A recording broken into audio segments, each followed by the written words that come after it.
Welcome to epistemology. You know what I like a lot more than materialistic things?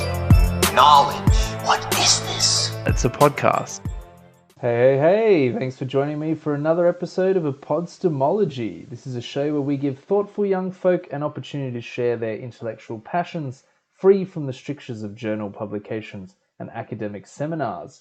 If you're tired of hearing the same stale 20th century takes from the usual suspects in the public intelligentsia and looking for fresh 21st century ideas, you've come to the right place.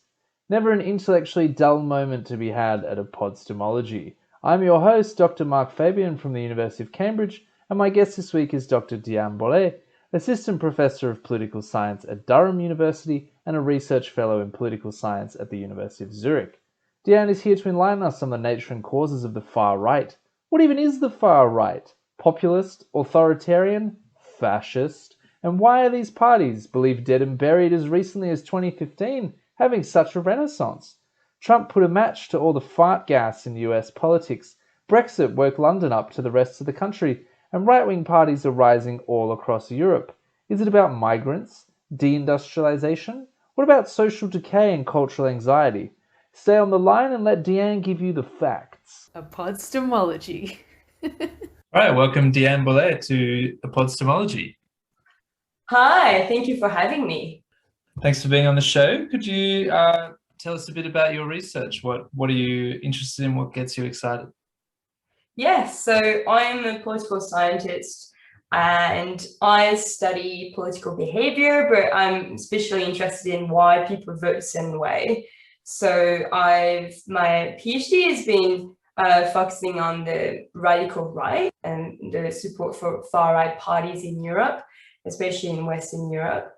And I've been intrigued in better understanding why, people would certainly vote for anti-mainstream parties and what were their rationale behind it. So what I've been particularly interested in is the importance of context and context. So things that change in your, in your neighborhood, or things that disappear, like your local pub or your community center, how that could affect the way you perceive the world and the way you're going to vote.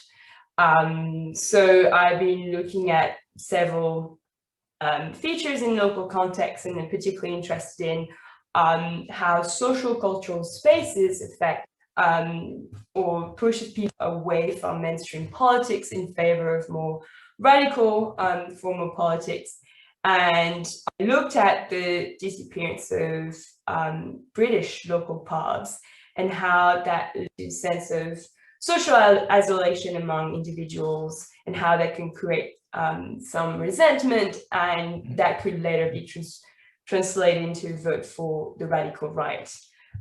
So one of my papers I've looked into support for UKIP in the UK and how that is linked to the closure of pubs in local communities, and how that particularly affects groups. And so I've been looking at the white working class, those that usually go to those pubs and feel that with the closure of their pubs, their cultural identity is under attack and threatened. And so the response to that is to vote against the status quo, so vote against mainstream parties and for more radical parties like UKIP. So this is just one paper. I mean, we can go more in details if you want, but this is the research I'm looking into, and right now I'm actually interested in not so much the disappearance of social cultural spaces, but more the change in the local neighborhood, like how, for instance, when you go back to the idea of pubs, I now look more into the change from what I call this kind of local pubs, community pubs, into gastropubs, where a different, types of population is attending this place, and how that affect the long-term residents, how that create some sort of cultural clash or economic clash and how that is translating voting behavior. So this is now the new project I'm working on.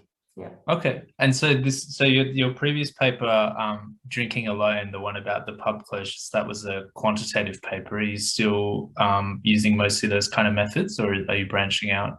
Because I know you certainly have quite a fondness for qualitative research, if I remember correctly. Yeah. So so the pub paper was purely quantitative, and it was following some of the intuition by Justin Guest, who's actually done a lot of interviews in Barking and Dagenham, and it was talking to pub regulars or pub owners, and trying to people living in local communities in those areas and how they perceive politics. And it was particularly interested in, you use pubs as kind of the symbol of decline in social structure in the neighborhood. So the thing I am always interested in doing as well, like to kind of combine descriptive analysis with more interviews, more ethnographic field work.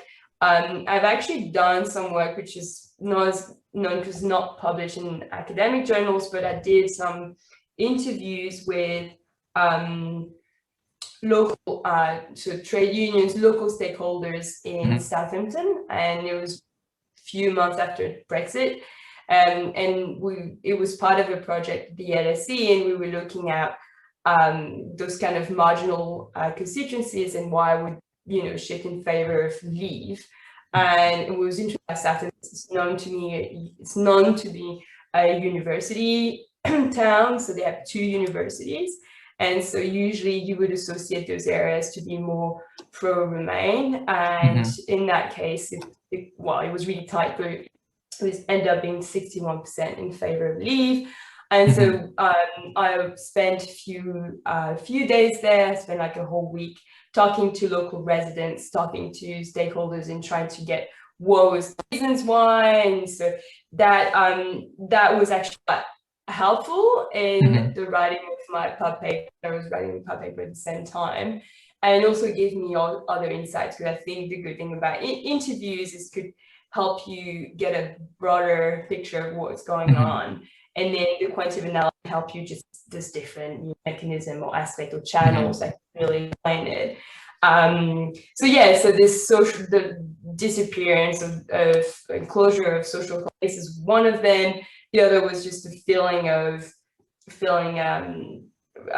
this kind of resentment towards out-of-touch politicians, which is something I really got during those interviews, and it's something I'm trying to test as well. So it's a good question you asked, because I would like to combine the two. In ideal world, I would like to do quantitative analysis and then combine that with interviews and focus groups as well. So who knows? But right now I'm mainly doing quantitative and analysis. So lots of combining indoor level and contextual data, but also doing some survey data, survey experiments, and field experiments. I can explain that in more detail if you want, but yes, variety of quantitative methods, and hopefully in the future I could do more qualitative research. Okay, cool. Yeah, really interesting stuff.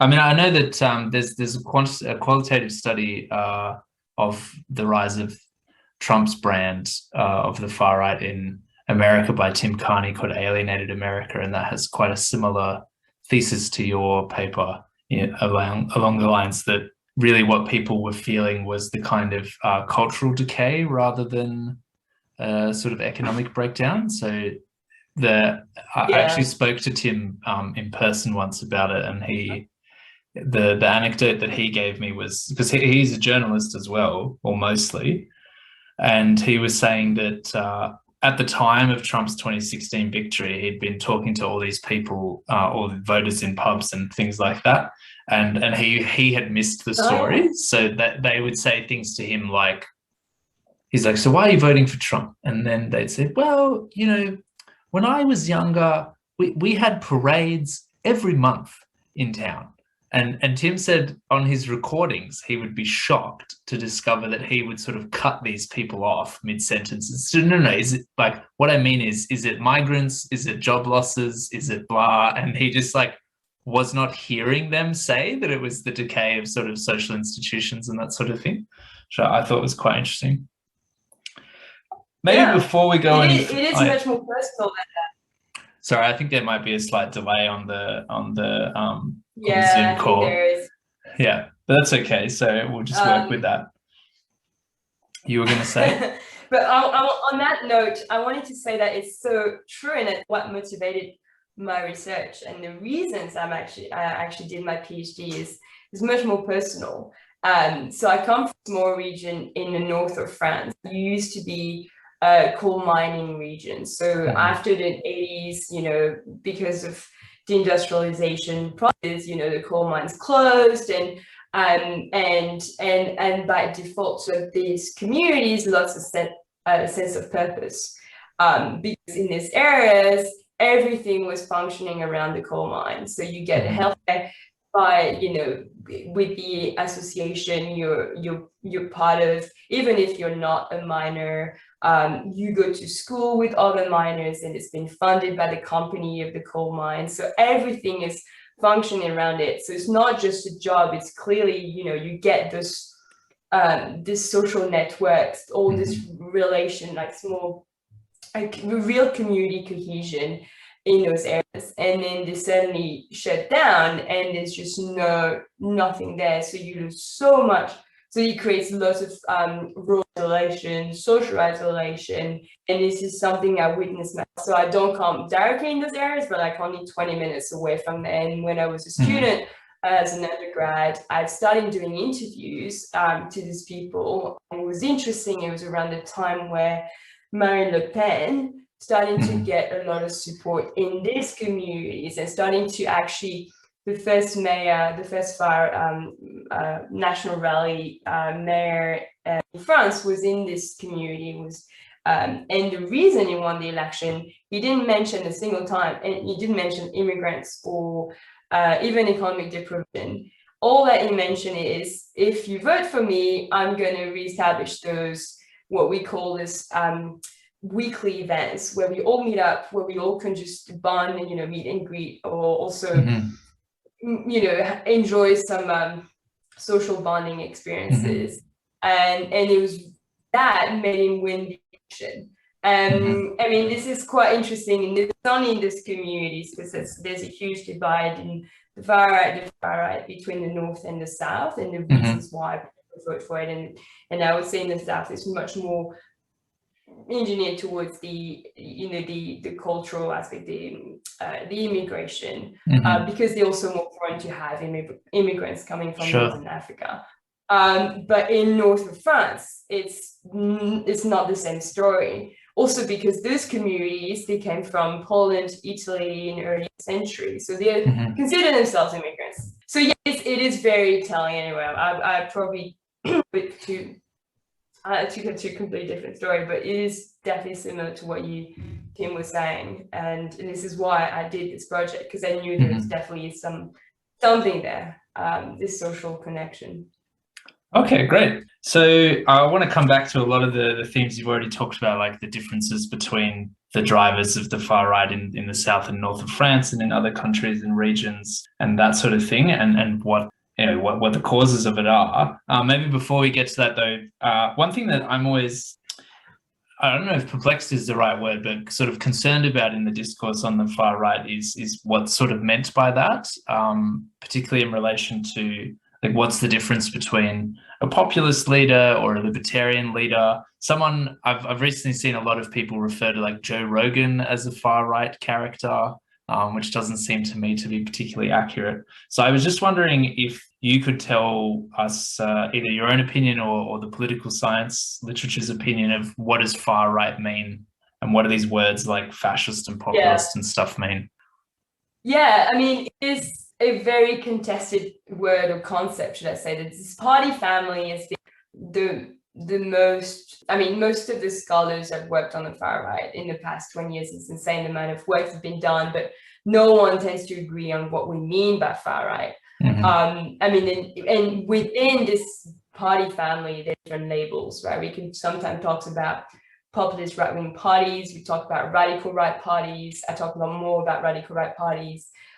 We can also talk about this extreme right-wing parties or even fascist parties, which also like another subcategory of what far right parties are. And so I would say, like, I mean, there's definitely several variants, but there's a consensus of what constitutes the ideology of far right parties, I would say, and there's three main tenets to define far right parties. And I think the main one, the one that's kind of agreed by every scholars, is the nativism aspect. So it's the fact, it's kind of the most common feature of all the parties, and it's the idea that you prioritize, party positions or policy preferences towards the native group, so the in-group, those who belong to the nation, and as opposed to the non-native groups. So this could be composed, it could be ethnic minorities. It could also be the the cosmopolitan progressive elites as well. We could also put the two different groups as the non-native. And so this is kind of the core aspect, is to kind of define all the policies. So the far right parties will define any policies in line of we the native group against them, which is the non-native group. And this is kind of a big aspect of those parties, and this is how they're going to establish their different politics. When it comes to the economy, for instance, there's this clear influence on economic policy, where, according to far-right leaders, then the states should intervene to guarantee jobs and housing and other benefits to the native groups as opposed to the non-native. And so this is kind of a core aspect to this party family. Another one is the one that's a bit more contested, and going back to this notion of populism. And that's the thing you mentioned. It's still very difficult to understand, because we don't even know if populism could be considered an ideology, or it's just some rhetoric, or is it just a political strategy. But there's a clear reasons why we include the aspect of this tenet as part of this far right ideology, is that far right parties tend to view society as divided between two groups as well, and one is the pure people, so the native group, and the corrupt elite. And so they tend to think that politics should be reflective of the general will of the people, and so it's kind of opposed to elitism, and so this homogeneous entity, so this native group, should have a common desire.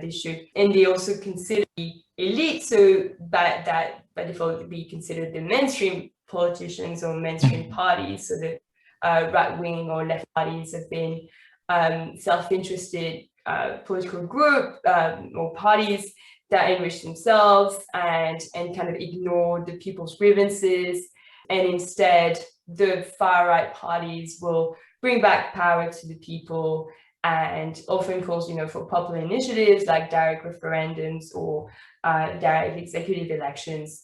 So there's definitely some trait to populism in this party family. So I would say, yeah, there is definitely some aspect of populism in their rhetoric, in the way they conceive them, so the parties, the mainstream parties. But an aspect which I'm not sure, I mean, it's also being a bit contested, but it's definitely present, especially in in far-right parties in Europe, is this authoritarianism. It's the fact that a desire to create a regime that is strictly ordered according to, so there's natural differences that they perceive to be existing in society, so native and non-native, but also to create some sort of law and order that kind of punishes this divine behavior. So this is also something that is clear in Hungary, for instance, with Viktor Orban, or in the PM in Poland, not necessarily true in some other more mainstream parties that have been established for many years. So, but that's definitely something that's becoming more prominent in Eastern Europe.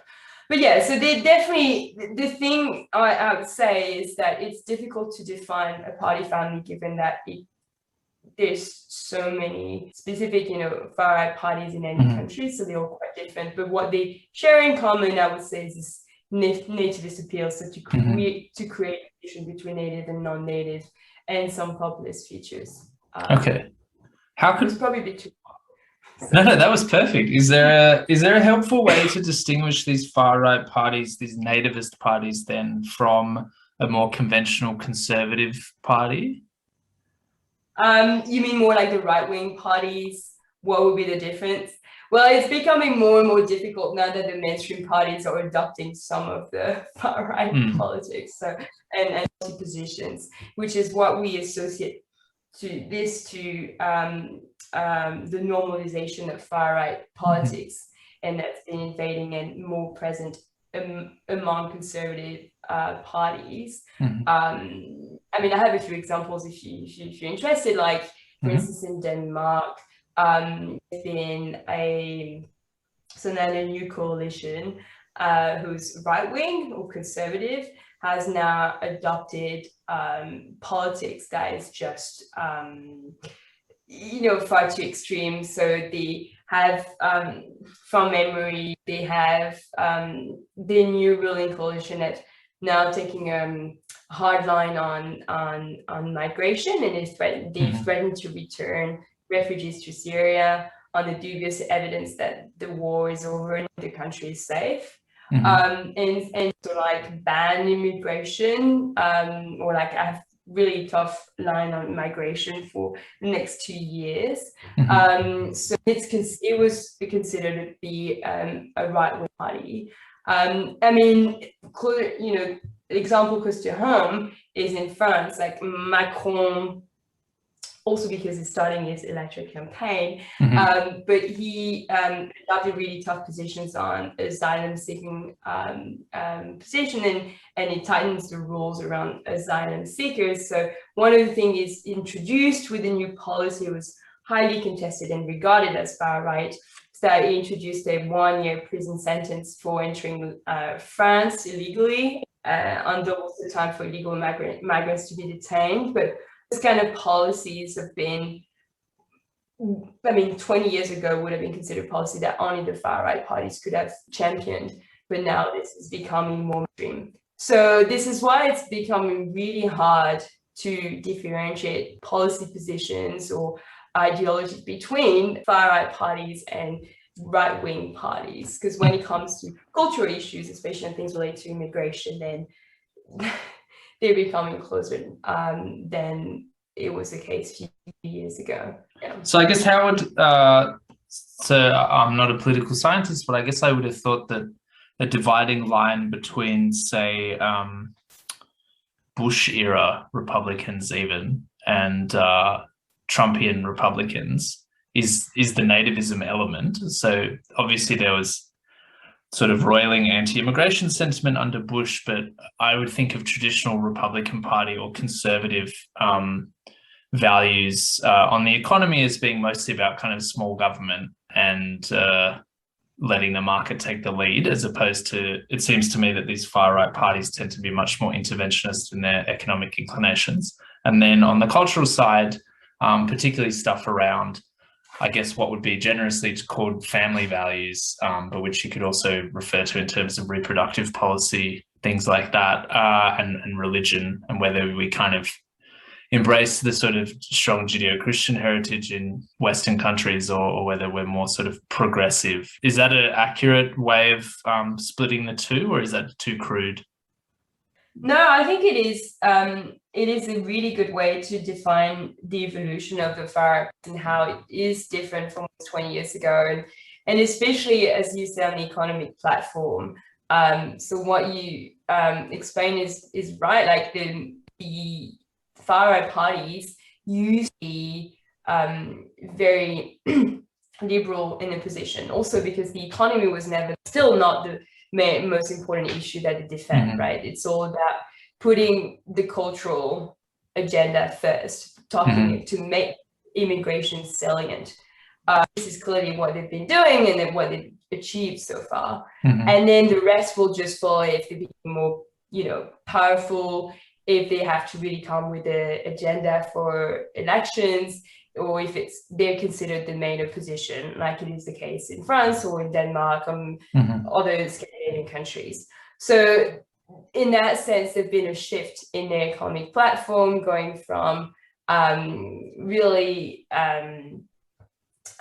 supporting kind of economicism, this kind of laissez-aller, laissez-faire in the 80s and 90s, and now moving more towards what we call welfare chauvinism, which is about, again, the influence of the immigration rate. It's about putting the priority, giving housing benefits or social benefits to the natives against the non-natives.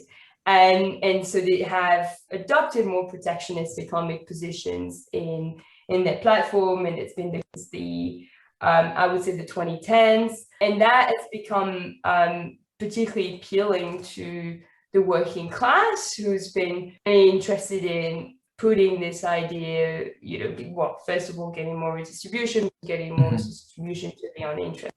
I think you're right that what the key point here is the parties have evolved because they've gained importance and because they're becoming clear, political players in the political landscape. But the key agenda or the key intention still remains the same. It's still about putting immigration, or the idea of immigration, first, and trying to influence that, in other policy positions like the economy, and or the, like you said, the traditional values, like focusing on families and right now they also, what's interesting is they also use the environment as, since they know it's becoming so important and salient in campaigns and elections, they use that to the advantage and try to appeal to the importance of conserving, the natural landscape or the localities, or make sure that your environment is preserved. So by doing that, you need to be against anything that that leads to the just transition or industrial transition to more renewables, because you put the your landscape under under threat. So they're really adapting their positions. Their key platform is still all about emission, but then they're just adapting it to various policies, and depending on how important they are. So it was the economy, especially after the economic crisis, so starting in 2010s, now it's become something about the environment. But yes, it's still immigration is just hidden. Okay, cool. Well, that was very helpful. So let's get to the meat of the issue and the thing that I guess most kind of academically inclined people spend the most time on, which is the causal underpinnings of the far right. So we've chatted a bit about social and cultural decay theory and that sort of thing, but maybe before we get to that, because I know we're both sort of biased in that direction, we could discuss a lot of the ideas that have been popping up in this space. So what are considered some of the main forces that are making the far right more electorally successful? Yes, so each year there's been two main factors that could explain why people vote for far righties, and they divide into two camps. So one is about the economy or economic anxiety, and the other one is about the cultural shock or cultural backlash. And they've been kind of opposed for quite some time now. And so the first one is, so the scholars and that economic anxiety leads to far right support is to kind of associate labor market competition between immigrants and natives with radical right support. So the collapse of manufacturing, and that is coupled with transition towards knowledge economies, technological change with technological automation, and more flows of capital have kind of led to growing inequalities in society between losers and winners, and that's in income and wealth. And this has to also the introduction of austerity measures like following, the economic recession. And this kind of economic transitions have kind of affected the low wage, unskilled workers, but also the unemployed and those who depend on social benefits. And since they lack the kind of the economic, capital and human capital to attain the same standards of living as in the past, they become more economically insecure and more threatened by the arrival of immigrants.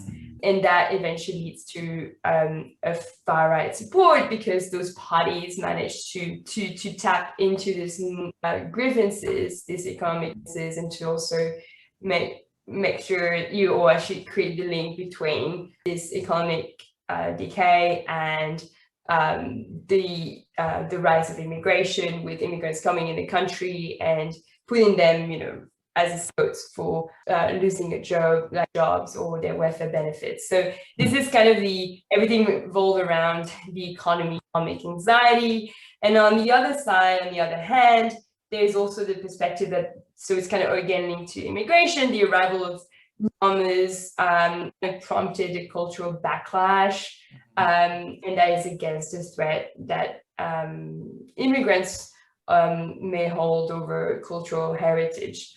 In the context of mass immigration, multiculturalism, they've been the natives have been nourished by this kind of retro reactions against the cultural change that's taking place. So, there's been a shift from materialist to non-economic values. So the fact that they've been more the political space have put more importance into cultural considerations. And so the far-right parties have managed to construct an image of the glorified homogeneous nation that is under threat from increased immigration. And so this kind of nationalist credo has really helped will push all those people that feel under pressure to vote for these parties, and to reject the out-group, so to reject the immigrants. So this is kind of like the cultural backlash. And there's been these two hypotheses have been tested a lot in the literature, and some with they've been proving more evidence than others. But the conclusion is, and it's been shown in the last few years, that we can't, they can't be mutually exclusive, and these economic and cultural factors are actually work together. They're both at play when it comes to explaining why people vote for far-right parties. And this growing evidence that there's something else with that they both interconnect and intertwine frames that will really help explain how people view the social world and how that affects the way they perceive or how they form attitudes and so in recent years have been the growing sense of status and anxiety, and there's this idea that people may. So it's kind of related to what you're working on, but it's the notion that individuals tend to subjectively rank themselves as opposed to others, and it's on certain levels. And one important one is the level of social esteem, like that society is according to an individual, and when they rank themselves in opposition to the white collar professionals or immigrants, when they position themselves in the lower ranking than they wanted them to be or what they were like a few years ago, then it's been shown that those people witness or experience some subjective social line, then they'll be more likely to vote for far-right parties. And this is kind of mechanism that is interesting because you experience some economic anxiety, but you translate that in an immigrant vote.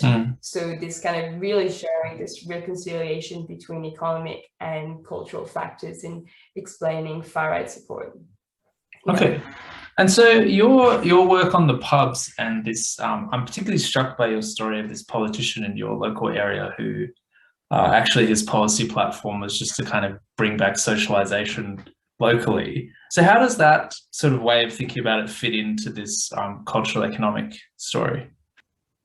Yeah, I mean, this is why I've always found it that was missing in the literature, is that it was always been about the economy and saw individuals as not the kind of people that are not influenced by their social network or by their local environment, but just an individual based on their material interest or the perception of the world with immigrants. Then this is the only aspects that we should, consider when we explain for anything, not just farright support, but also political preferences and views on society. And I feel like what was really missing is this importance of the social connections, the neighborhood, your family network, but also friends and neighbors. And I think this is one aspect that is clearly missing, especially, after this anecdote that pushed me to really, work more on the influence of local context and how that can really affect people's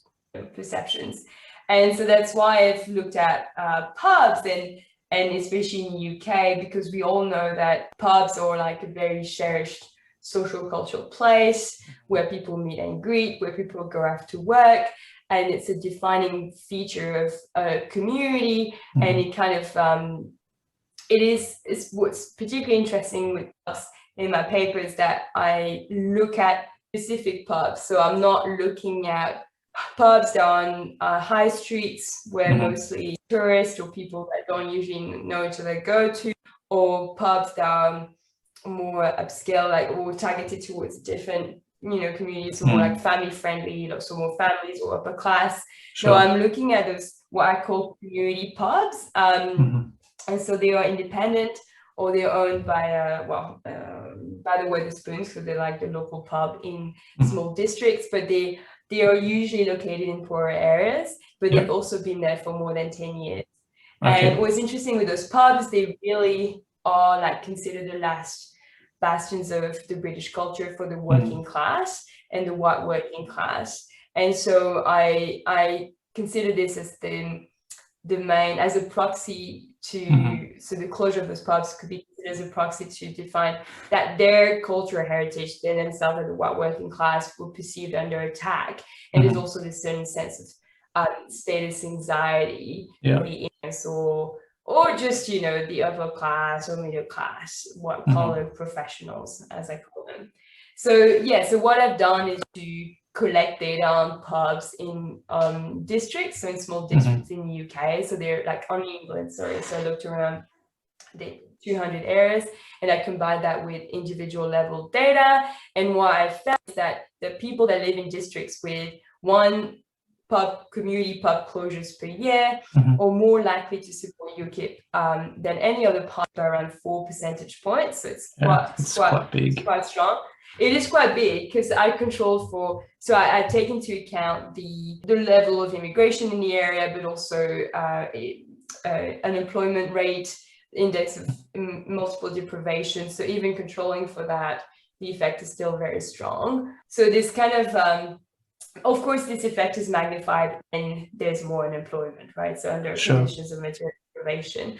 But so it is there's a clear indication that there's something else than just the economy or, individual self-interest or just the immigration, something else that I qualify the loss of your social, cultural identity. That could also play a role. And but what I found is by selecting those specific pubs, but also by looking at the subgroups, by looking at the fact that these effects were only found among the white British people with root is kind of also a sign that this relation between pub closures and UKIP is a white working class phenomenon, and that it really is about those people that feel under threat, feel some social decline, status decline, and just respond to it with UKIP support or Brexit, because I showed that it also works for Brexit support. But so this quite, I think this opening up a new avenue of research about the importance of social capital or loss of social capital and isolation, but also status anxiety, like I explained earlier. Sure. And so one thing I'm kind of intrigued by is, as you said, sort of how this loss of social capital relates to long-term trends in economic structural change and political change as well. So it does seem to me like you can't discount the role that economic decay plays, because a lot of the reason why community infrastructure of various types closes. So talk about pubs, but then also just the high street decay. So the main street of towns, shops closing because they don't have enough customers, or in the United States, because tax is collected locally and spent locally in many cases. If the economy goes under, then the roads start to decay. You don't have money for the schools. You have to shut down your community events because you just can't fund them, that sort of stuff. Do you have any sense for the kind of time trends of how these things have gone? Yeah, so I mean, for the case of the pubs, I know a bit more because I've done some research. So there's been all you're saying is true. A growing trend. There's been closure of shops in high streets and stores, but also community centers and libraries. So all the kind of places or spaces that have been the social infrastructure in a way, and that's the common phenomenon. But in case of pubs, well, I know it started pretty early on in the 2000s, so there's been decrease. So since 2002, more than 20% of pubs have closed, and that's quite even across all the districts. So it's not just in more deprived areas, but it's also common in London, and that is due to several factors, and of course one of them is about the increase of tax on alcohol. So less, it's just more expensive to buy pints. But the biggest factor was actually the introduction of a no-smoking ban in 2007, where less people were encouraged to go to pubs because they just couldn't smoke indoor. And that was the biggest factor that led to the decrease of pubs in post 2007. But they're definitely, so that was the most important factor. But it's other, the government taxes on alcohol, the also the changing lifestyles. Again, I'm saying this is what working class phenomenon, this pub closure effect on farright support, because those are the ones who always go to or used to go to the pubs, right? The new generation might rather spend time, I don't know, watching streaming services online than sometimes going to pubs. I'm not saying it's common. I'm actually testing the effect is relatively small, but there's definitely some aspect to it as well. But it is what you saying there is that I think I put a date to it, but it's true that it's a long-term trend, and it's been starting. I mean, if I look back in my region where I come from, I would say it started in the 80s, where places that shut, and of course it was accelerated with the crisis with austerity measures, so post 2009. But I would say this phenomenon has already started in the 80s. So it'd be quite interesting to actually see and observe a longer period of time.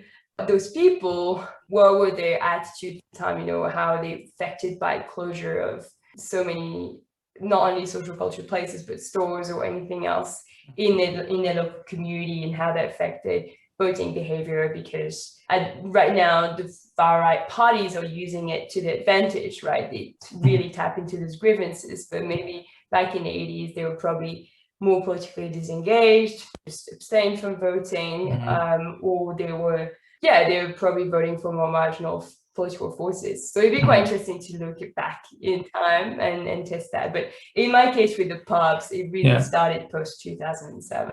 Yeah. Do you think they were voting for more marginal political forces, or were they just been voting for more mainstream parties at that time? Before. So I can only speculate, right? But what I found in the paper, which I think it's proven, I have evidence of, is there's been a party shift. So they shifted from, especially from Labour support, so wing parties to UKIP, and those people were not politically disengaged. And this is why I'm kind of showing, because they become really frustrated with politics, with the status quo, and really blame the mainstream parties for that. And so they fully disengaged from politics, because there's those people as well. And I would suspect those ones are not even voting UKIP. Yes, it's not really the case in the UK. It's different in other countries, like in Germany, the AfD in 2017, in 2015 and 2017 benefited a lot from abstainers, because they introduced the issue of immigration, and that was just after the migration crisis when Trump came to Germany. So it's kind of different depending on the countries, but I would say in the UK, the issue of the people mainly shifted from Labour Party, like Labour support, to UKIP support.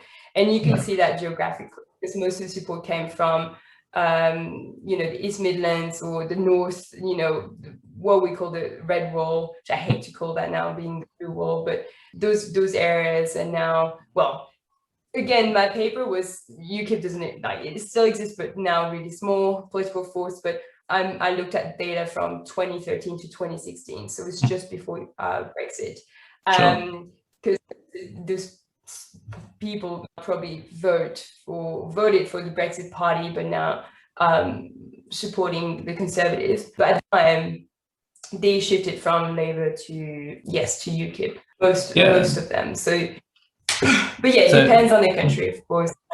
So we definitely see similar trends in the US in our own research. So, I mean, famously, Trump's victory was underwritten by the Rust Belt states, which were Obama's blue wall, and they defected. So that raises a further question, I think, that I've been pondering for a long time, less about politics necessarily, but the 1980s was a time of really substantial structural adjustment in economic policy.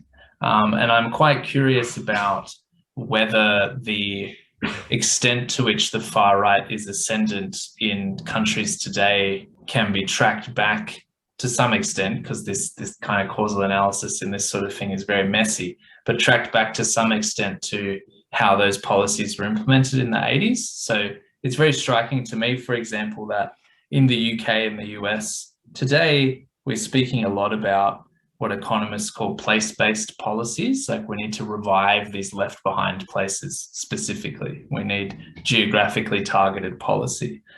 In the 1980s, and I think still to this day, most economists think that this is kind of a bad idea. Like, it's very hard to do it effectively. It tends to be inefficient, that sort of thing. But in the UK, I see a lot of enthusiasm for it among economists even. Whereas if you go to Australia, for example, or Denmark, as I understand it, you don't see that place-based policy, but you also don't see quite as many left behind places. And I can't help but think that that's partially because that 1980s structural adjustment was done differently. So in some earlier work, we had sort of done this very crude sketch to say that structural adjustment under Thatcher and Reagan in the US and the UK was prosecuted in a very ideological fashion. So it was very intense. And often went kind of beyond the economic logic, like privatizing railways and that sort of thing.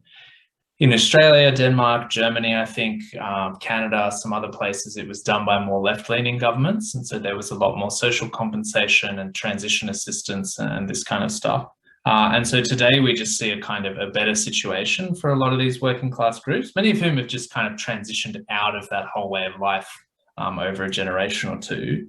And then and I've pushed back on this if it's not right, but we thought of Japan and France among OECD nations and Italy and Greece to an extent as well, as just places that just hadn't really gone through that structural adjustment. Like, there was still too much of an emphasis on state involvement in the economy in ways that didn't really make sense.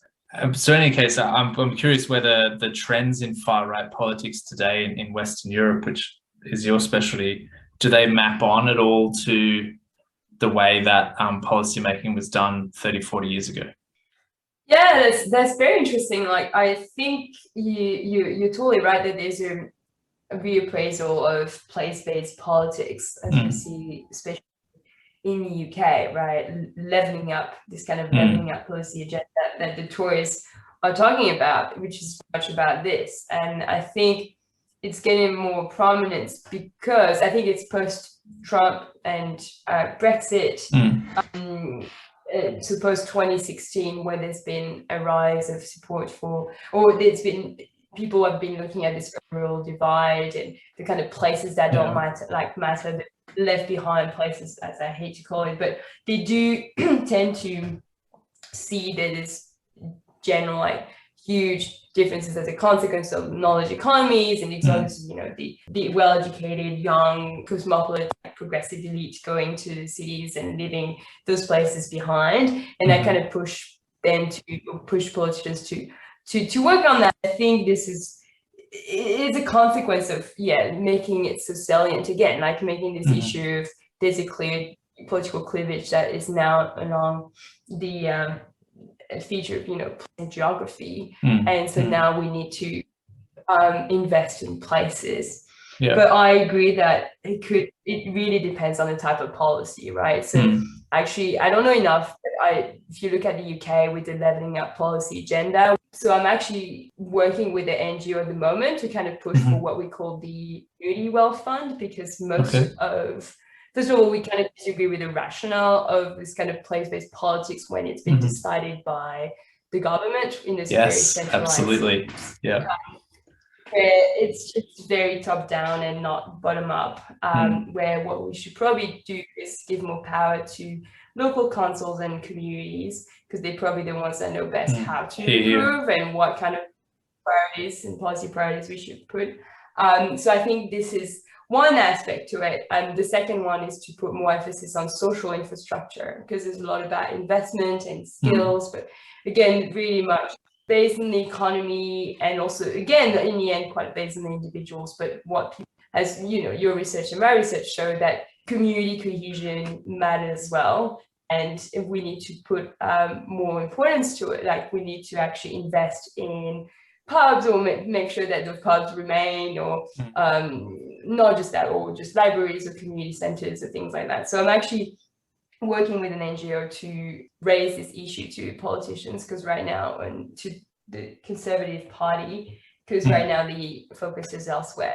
So I think there's a rephrase of place-based policy. I mean, I don't want my opinion but I do think it's in a way thing, because it's a clear divide. It's been widening, and so we really have to intervene. But then comes the real hustle of trying to figure out what kind of policy we need to implement, and I think this kind of putting priorities and giving just more power to local councils is probably the way to go. So and again, that the fact that this kind of policy should be used as an electoral strategy, as a political tool, which seems to be the case right now in the UK. The main idea, and the other aspect which you mentioned, which is also very thing, is the fact that for policy, it's more targeting compensation, in those, among those threatened communities, then there you can see they're probably doing better economically, and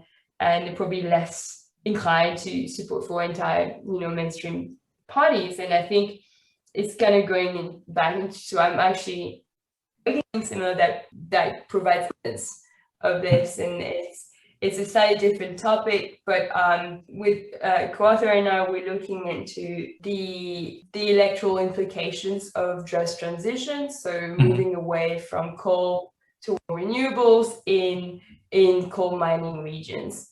And we're looking at the case of Spain, because there's been a policy that was established a few months before the 2019 election, that in those regions, there have been an agreement between the government and local trade union members, or stakeholders, that they will close the coal by the end of the 2019, so a few months after the election, but they will provide some compensation policies to the communities, and that includes just pensions for coal miners, but also retraining schemes and social assistance for younger coal miners, and also restoration programs for the communities themselves, or for the So it's not just the coal miners, but also the areas and the communities. What's interesting that what we found is that that policy was very well welcomed and approved, and the communities rewarded the government who pushed for that policy a few months before the election. And these communities were closely show that these communities were more supportive of the party because of that policy than they would have been if that policy was not established. So it's actually it's quite promising because it could show that this kind of Green New Deal style policy can be winning electoral strategy, because it could also reconcile to coalition of voters among the in the social democratic parties. So those were like urban progressive constituents and the more traditional working class who lived in left behind areas like we discussed. So yeah, this could be electorally beneficial to left-wing party. What we also found is the support for Vox, which is the far-right party in Spain, was lower in these communities. And it's quite interesting because they would traditionally vote for those anti-mainstream parties, but instead rewarded the incumbent and vote for PSOE, so the Socialist Party. So yeah, so it kind of indicates that there's definitely, depends on the policies, but I think there's a way to go, compensation policy and moving towards a fair transition. Okay, great. That was wonderful. Magically, you actually managed to kind of hit all three of my final questions there about sort of what can we do about far right stuff, and what are its implications for politics. And I think we've also just come up to the hour, so that was a really amazing wrap up. Yeah. Nice. Well, so thanks very much for coming on the show, Diane. I know you're feeling a bit under the weather, so it was really a heroic effort today. I hope I made everything I said made sense. Yeah, I think it was great. And I hope to have you on again sometime in the future. Yes, I really enjoyed it. You're listening to Apodstomology. If you enjoyed today's discussion, do check out Apodstomology's page at your favourite podcast directory for more episodes on topics as diverse as tax policy and the meaning of life.